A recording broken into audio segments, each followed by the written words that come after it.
మెదక్ జిల్లా చిలప్చేడ్ మండలం చిట్కుల్ గ్రామంలో DE Vikram Babu, Chilapched AE Rambabu, sub engineering Salma మరియు linemen panchayat secretary Tirupati, AEO Ramya, మాజీ సర్పంచ్ గోపాల్ రెడ్డి, గ్రామ పెద్దలు పాల్గొని ప్రజలకు కరెంటు సక్రమంగా వస్తుందా లేదా, ఇబ్బంది పడుతున్నారా మరియు లైన్మెన్లు మండలంలో సక్రమంగా పనిచేస్తున్నారా అని ప్రజలను అడిగి తెలుసుకున్నారు. అదేవిధంగా సీఎం ప్రవేశపెట్టిన ఉచిత విద్యుత్ అందరికీ అందిందా, అందరికీ రాకపోతే మండలానికి వెళ్లి తిరిగి అప్లై చేసుకోవాలని ఈ సందర్భంగా వారు తెలిపారు.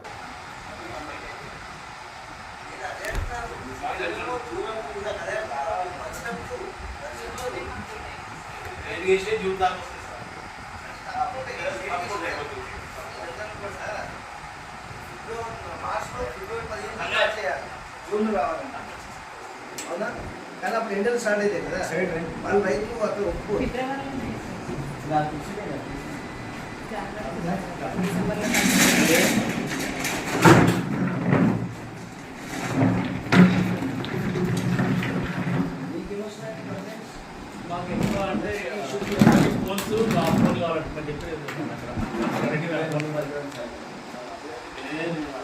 మరిన్ని అప్డేట్స్ కోసం మా ఛానల్ని సబ్స్క్రైబ్ చేయండి.